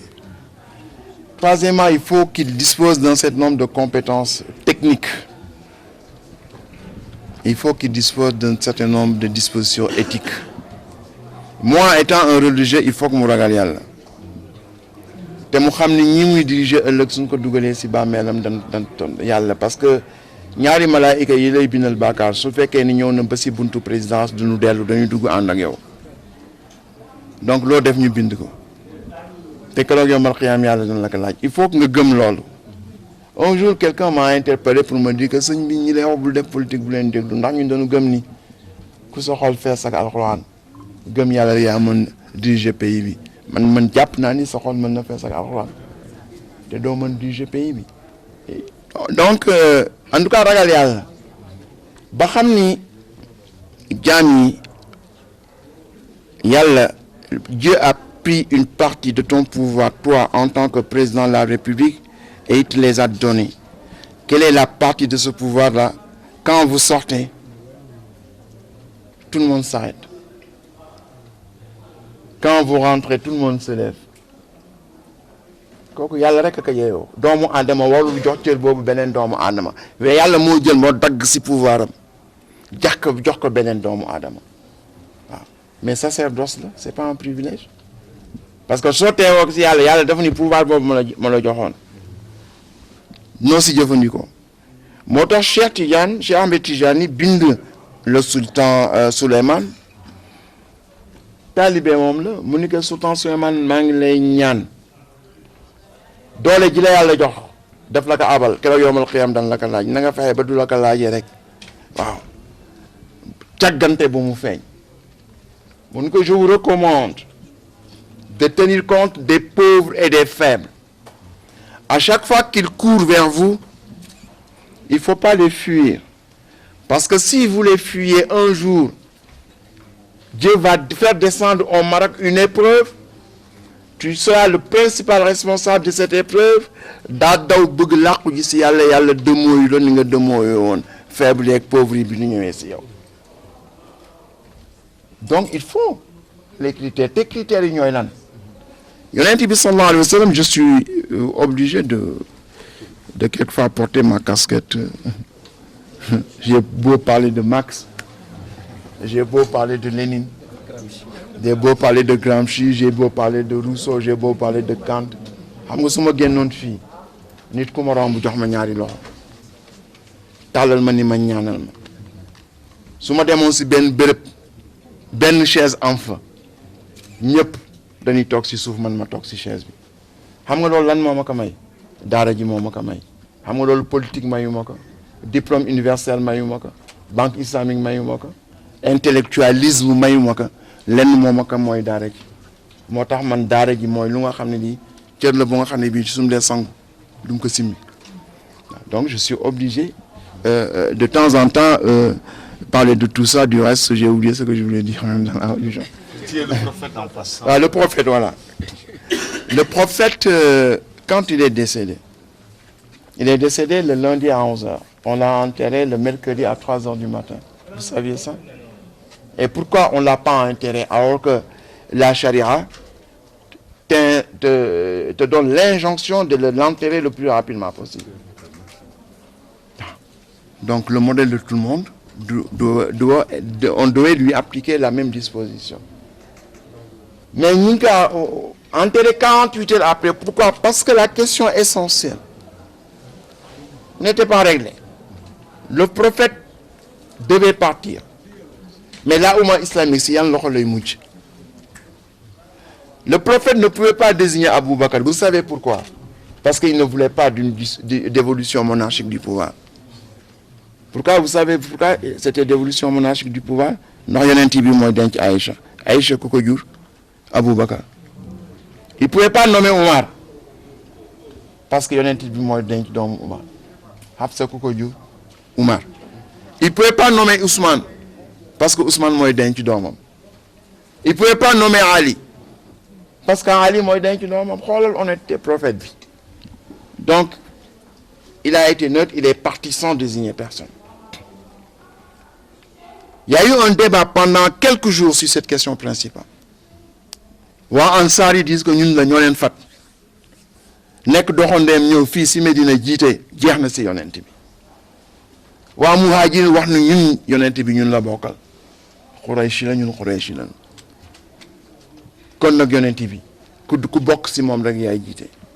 Mais ñuy discuter lan la Omar def Omar moo yëg si tabouret bi jël loxo Aboubacar wax leen kan moo gën bëgg yonent bi ñëpp ni Aboubacar kan moo gën dimbali yonent bi jaay xaalisam ba mu jeex ñëpp ni Aboubacar si xare bi suñu waree défendre yonent bi kan moo gën ñëpp ni Aboubacar xam nga yooyu yëpp qualité la mais am na benn qualité essentielle yonent bi dem na Omar lan la laaj kan moo gën suñu diggante. Quel est le rassembleur? Kan mënoon na am qualité yooyu yëpp te teewul mu am ay ennemis di tas jiite mbooloo ba pare di ci tas di diviser pour régner comme le fait Abdoulaye Wade.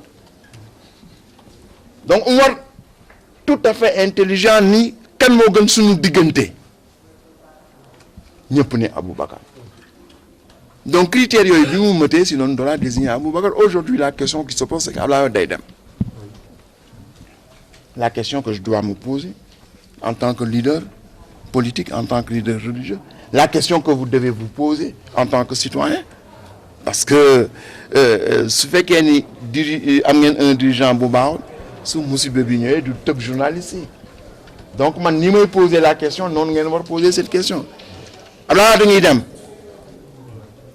Sénégal si yan loxo lay mujj, c'est une question fondamentale. Ku nekk am na si sa petite idée.